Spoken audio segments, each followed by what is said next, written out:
হঠাৎ রাতে ঝড় বৃষ্টি হয়ে সবকিছু ভেঙে একদম চুরমার হয়ে গেল। যে জিনিসটা আল্লাহ আপনার কাছে রাখবে না, সেই জিনিসটা আপনি শত চেষ্টা করলেও রাখতে পারবেন না। কথায় আছে না, রাখে আল্লাহ মারে কে, মারে আল্লাহ রাখে কে। তো সেটাই তো, বহুত কথা হবে, বহুত কিছু হবে। তার আগে আমার ইন্ট্রোটা দিয়ে নেই। So hello everyone, welcome back to my channel Naznin blogs. তো আপনারা কেমন আছেন? আশা করতেছি ভালো আছেন। আলহামদুলিল্লাহ, আপনাদের দোয়া এবং আল্লাহর অশেষ রহমতে আমিও ভালো আছি। তো আজকে আমার ভিডিওটা যে যেখান থেকে দেখতেছেন, কাছে দূরে, দেশে এবং দেশের বাইরে, সবাইকে জানাই অনেক অনেক ধন্যবাদ। আর আমার ভিডিওটা যদি কোনো অংশে ভালো লাগে, প্লিজ একটা লাইক দিয়ে সাথেই থাকবেন। এখন পর্যন্ত কিন্তু আমি আমার বাবার বাসায় আছি। ইনশাআল্লাহ কালকার মধ্যে আমার হাজবেন্ডের বাসায় চলে যাব। তো বহুত দিন থাকা হয়ে গেল, আমার জন্য কিন্তু বহুত দিন হয়নি। তো আমার হাজবেন্ডের জন্য আরও বহুত মানুষ আছে, তাদের জন্য আমি বহুত দিন থেকে গেলাম বাবার বাসায়। আমার মা বাবার কাছেও কিন্তু আমি বহুত দিন থাকিনি। আমার বাবা মা কিন্তু এখন পর্যন্ত বলতেছে আরও 4-5টা দিন থেকে যাও। বাবা মার বাসায় আসলে যে এই যে যাইতে দেয় না, এটাই খুবই খারাপ লাগে। আর আমার যে যাইতে হয়, এটা আমার খুবই খারাপ লাগে। তো যাই হোক, সকালে ঘুম থেকে উঠে বাইরে গিয়ে দেখি সব কিছু একদম এলোমেলো হয়ে আছে। তো সবটাই আপনাদের সাথে শেয়ার করব। এখন ঘুম থেকে উঠে আগে বিছানাটা ঠিক করে নিতেছি।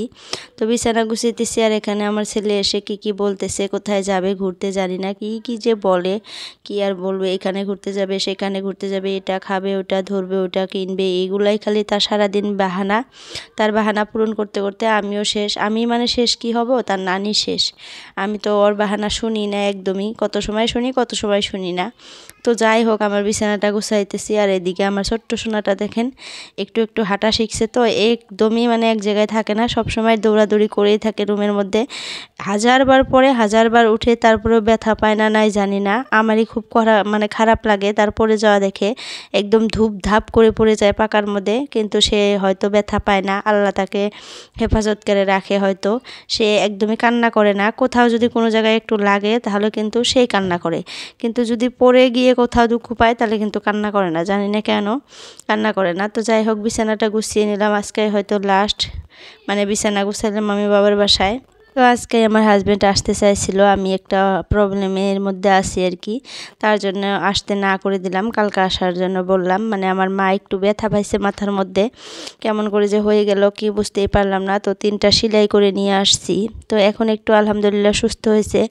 আল্লাহ সুস্থ করে দিবে লাহে লাহে। তো যাই হোক, এই যে আমি যে বললাম রাতে ঝড় বৃষ্টি হয়ে একদম সব ভেঙে চুরে শেষ হয়ে গেছে।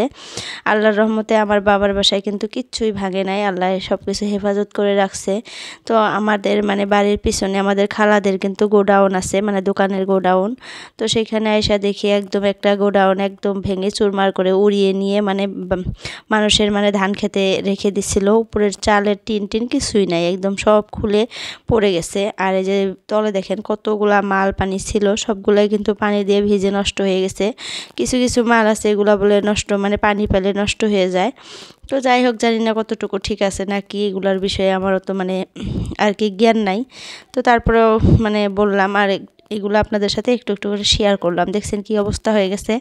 এই পরিমাণ ঝড় বৃষ্টি হয়েছে, আমি রাতে অতটুকু জানি না, একটু একটু জানি, ঘুমাইছিলাম, খুবই ঘুমাইছিলাম। আর রাতে ঘুমাইলে কিছুই জানি না, যেহেতু দিনে একটু মেয়েটাকে নিয়ে ব্যস্ত থাকি।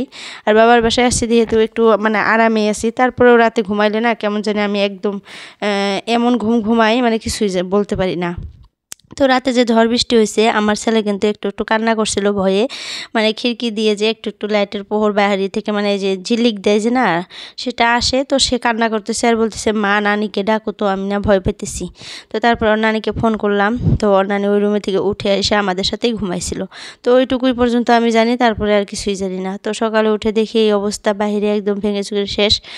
তাদের গোডাউনে একদম অবস্থা কাহিল হয়ে গেছে। আর আমাদের বাড়ির পিছনের ছোট একটা বেড়া ছিল, সেই বেড়াটা খুলে পড়ছে। আর সেই বেড়াটাই মা ঠিক করতে গিয়ে মাথা কেটে ফেলছে। কেমন করে যে কাটলো কিছুই বুঝতে পারলাম না। তো তারপরে তাড়াহুড়া করে আমি ফার্মাসিতে নিয়ে গিয়ে একটু সেলাই টেলাই করে মেডিসিন টেডিসিন নিয়ে আসা দিলাম। এখন একটু সুস্থ হয়েছে। তো আমাদের বাসাটাও একদম পাতা দিয়ে ভর্তি হয়ে গেছে। তো মা তো একটু অসুস্থ, ঝাড়ু দিতে পারবে না। তো তার জন্য আমি ঝাড়ু দিলাম আজকে। আর বেশিরভাগ সময় আমি বাবার বাসায় আসলে না, এই যে সাফাসাফি করা কামটা, যে পরিষ্কার করা কামটা, এগুলা কিন্তু আমি এখন টুকটাক করে করি আসলে আর কি। মাকে করতে দিই না। ঘরটর ঝাড়ু দেওয়া, তারপরে উঠান ঝাড়ু দেওয়া, এই কাজগুলো আমি কিন্তু খুবই মানে পছন্দ করি। যার জন্য বাবার বাসায় আসলেও আমি এইগুলা কাজ করি। আমার হাজব্যান্ডের বাসায়ও কিন্তু আমি এগুলো কাজ খুব সুন্দর করে করি আর কি। পরিষ্কার করা কাজ আমি খুবই ভালোবাসি। মানে একটু লেতরা পেতরা হয়ে থাকবে, সেই জায়গাটা পরিষ্কার করার পরে যে এত সুন্দর হয়, সেটাই আমি আর কি বেশি ভালোবাসি। তো সেটা করতে আমার খুবই ভালো লাগে, তো সেটাই করি আমি। তো পরিষ্কার করে ঝাড়ু টাড়ু দিয়ে গোসল টোসল করে ভাত ছাত খেয়ে এখন একটু বেরিয়েছি। আমাদের আগের বাসা ছিল যেখানে মানে আমার জন্মস্থান, সেখানে একটু আজকে ঘুরতে যাব। তো এখন কিন্তু খুবই রোদ উঠে গেছে। তো আমি, মা, আমার ছেলে বেরিয়ে পড়ছি, যাব এখন। তো চলেন আপনাদেরকেও সাথে নিয়ে যাই। আমাদের আগে বাসায় কোথায় ছিল, আমি কোন জায়গায় মানে জন্ম হয়েছি, সেই জায়গাটা আজকে ঘুরতে নিয়ে যাব। একটু একটু দেখাইতে পারি না নাই জানি না, তবু চেষ্টা করব। তো এই যে আইসা পড়ছি। আমাদের আগের আমাদের বাসা থেকে প্রায় 10 কিলোমিটার হবে, 10-20 কিলোমিটার হবে এরকম দূরত্ব।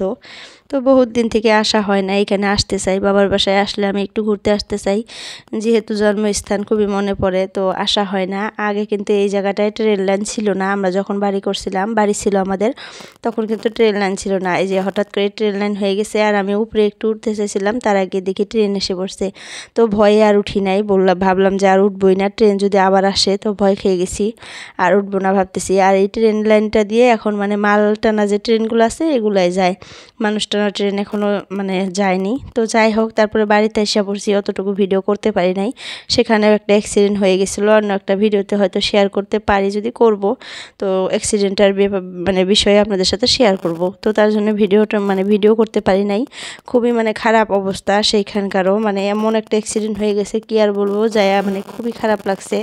ভিডিও যে করব সেই মানে মানসিকতা ছিল না আমার আর কি সম্পর্কে মাসি হয়, তো সেই মাসিরই ছেলের একটা অঘটন ঘটে গেছে। তো অন্য একটা ভিডিও শেয়ার করব। তো তারপরে ভিডিও করি নাই, খুবই খারাপ লাগছিল। চলে আসছি বাড়িতে। তো বাড়িতে এসে দেখেন দুই ভাই বোনের দুষ্টমি, এগুলো একটু আপনাদের সাথে শেয়ার করলাম। আমার কিন্তু দেখতে খুবই ভালো লাগে, তো ভাবলাম যে হয়তো আমার ভিউয়ার্সদেরও দেখতে আর কি ভালো লাগবে। মায়েরা কিন্তু এটাই আশা করে না যে বাচ্চারা এভাবে খেলবে, চোখের সামনে দেখবো। খুবই কিন্তু ভালো লাগে দেখতে, কি সুন্দর করে খেলতেছে দেখেন। ভাইয়া মানে লুকাইতেছে আর বোনে বের করতেছে, দেখতে কিন্তু মাশাআল্লাহ খুবই ভালো লাগতেছে। তার জন্য আমি আপুদের সাথে আর কি ভাইয়াদের সাথে শেয়ার করলাম। আর যদি আমার ভিডিওটা প্লিজ ভালো লাগে একটা লাইক দিবেন, আর নতুন কেউ থাকলে সাবস্ক্রাইব করবেন। তো আজকের জন্য এতটুকুই, বাই বাই।